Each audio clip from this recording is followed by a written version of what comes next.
Earlier this week, we brought you the story of the London school, paid for by the Saudis, named after King Fahd, where some of the books contain clearly offensive remarks about Christians and Jews. Now it turns out there's more. Here with the details is Richard Watson. How much more, Richard? Well, this story has generated a huge amount of controversy. There's been a lot of internet traffic on Newsnight's website. But just to recap on what we found out, essentially the case came about through an industrial tribunal application by a former teacher who claimed that the school in West London was institutionally racist and he was discriminated against because he was a non-Saudi.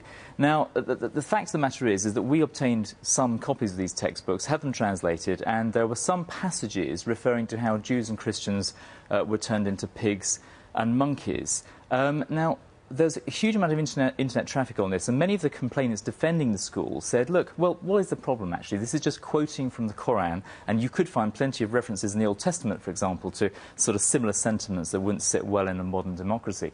But I think this is sort of slightly missing the main point, because the argument runs that the author of these books, which is the Saudi Ministry of Education, had highlighted these rather in our terms, sort of controversial statements for children. And moreover than that, though, was also in teaching notes for teachers, was giving away some of his own sort of ideas about this sort of material. For example, one helpful hint the author of the textbook gave to a teacher was point out some of the reprehensible characteristics of the Jews. Now, the school director came on to Newsnight a couple of days ago, denied that these teaching materials had been used in the school, but she refused to withdraw the books. However, her position changed radically a day later. A day later, in a press conference, she said she would actually cut out the offending sort of passages that we'd identified. Now, you may think this is the end of the story, but our translator went on and did more work, looked through other areas of the books and other books, and came up with some interesting results. In a book for 12 to 13-year-olds, the author suggests goals for a lesson, one of which is to state the dangers of imitating Jews and Christians. Now, the author then goes on to explain to teachers and pupils the following.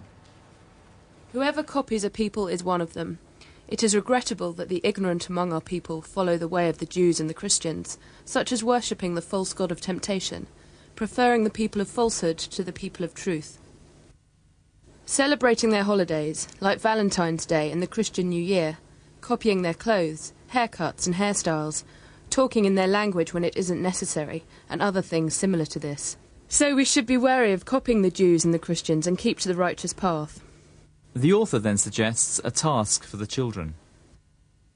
Write a topic of 5 lines to be broadcast to your colleagues on the school radio, warning about copying infidels, citing evidence from the Quran or the Sunnah.